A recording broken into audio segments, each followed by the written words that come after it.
Dr. Fauci, knowing that it is a crime to lie to Congress, do you wish to retract your statement of May 11th where you claimed that the NIH never funded gain-of-function research in Wuhan? Senator Paul, I have never lied before the Congress. Microphone. Your microphone. Senator Paul, I have never lied.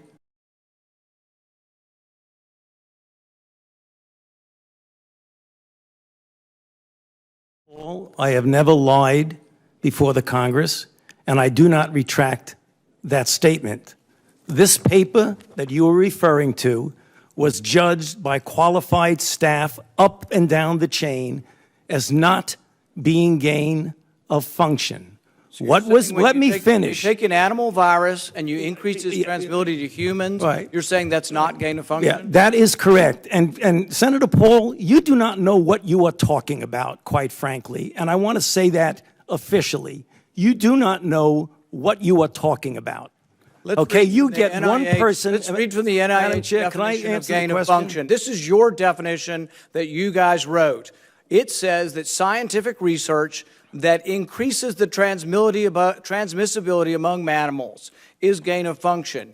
They took animal viruses that only occur in animals and they increased their transmissibility to humans. How you can say that is not gain of function? It is not. It's a dance, and you're dancing around this because you're trying to obscure responsibility for 4 million people dying around the world from a pandemic.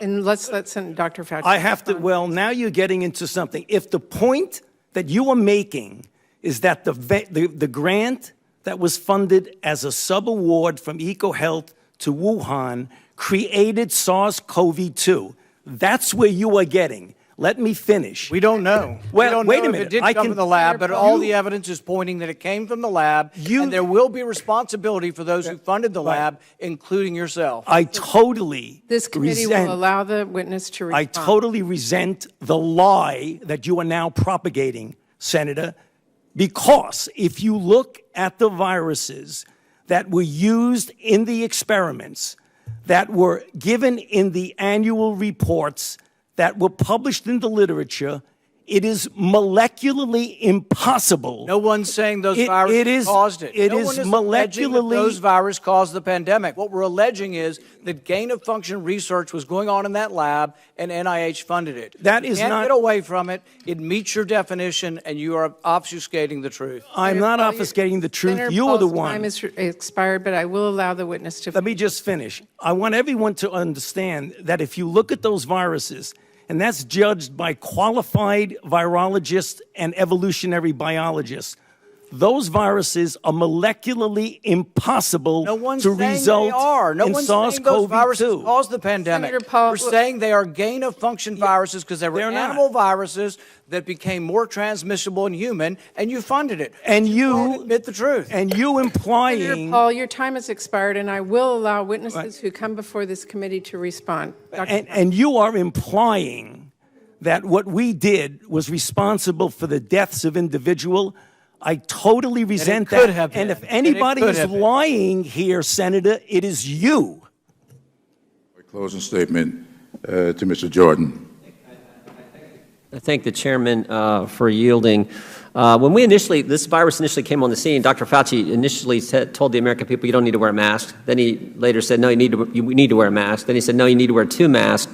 Then after that, he said, no, back to 1 mask. Then of course, we went to no mask, and now he's talking about we need to wear a mask again. When it comes to the question of the origin of the virus, Dr. Fauci's had just as many positions. He initially said the United States taxpayer money did not fund the Wuhan Institute of Virology. He later changed that and says, no, we did fund it, but it was through a sub-grant.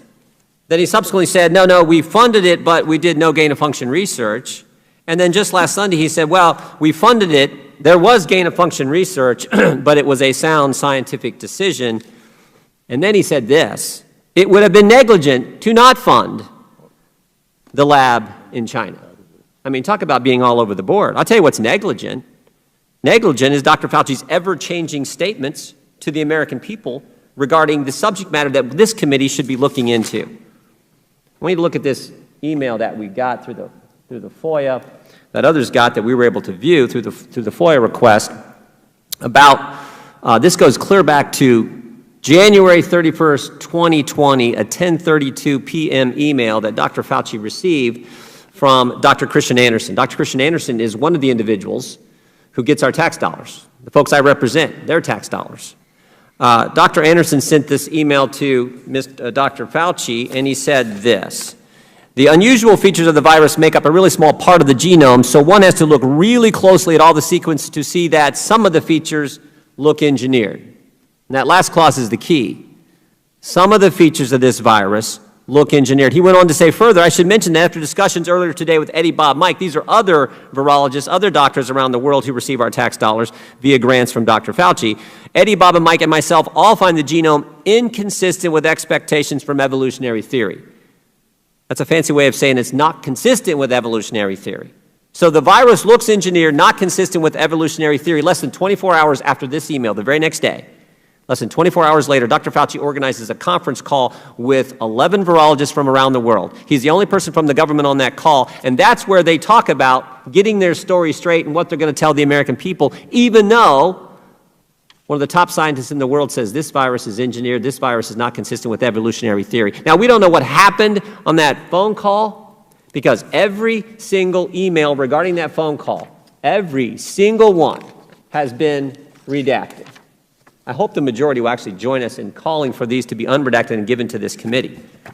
Every single one's read. We do know what happened 3 days later. Dr. Anderson changed his story, and he went from this virus looks engineered, this virus is not consistent with evolutionary theory, to you're crazy if you think it came from the lab.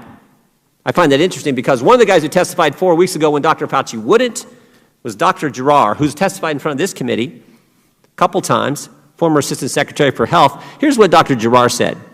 I believe it's just too much of a coincidence that the worldwide pandemic caused by a novel bat coronavirus that cannot be found in nature started just a few miles away from a secretive laboratory doing potentially dangerous research on bat coronaviruses.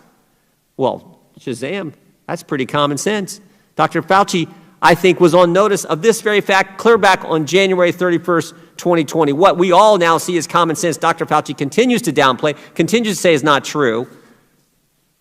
And here's what's interesting.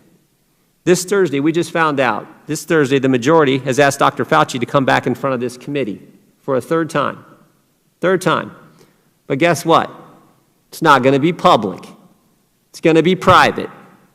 Private briefing. After all these concerns have been raised, you got what Dr. Giroir said, you got what everyone says. Anyone with common sense now knows the most likely origin of this virus was that lab in Wuhan, China. The Democrats bringing Dr. Fauci back, but he won't be in public. A private briefing. Why? Why won't you do it publicly? Dr. Fauci's testified 18 times in front of Congress. He's been on every news show you can imagine. More than once. You can't go a day without seeing him on TV. But now the Select Committee on Coronavirus won't bring him in for a public hearing to address these issues. Nope, it's going to be private. As I said earlier, the Washington Post and the Wall Street Journal think we should get to the bottom of this. Pretty much everyone thinks we should get to the bottom of this, except the Democrats on the Select Committee on Coronavirus. So I hope at least the majority will join the minority and say, at least give us the unredacted emails from this all-important meeting on February 1st, 2020, where these guys, I believe, got their story straight and decided to mislead the American public for over a year about the origins of this virus. I hope the majority will at least join us for that. I yield back.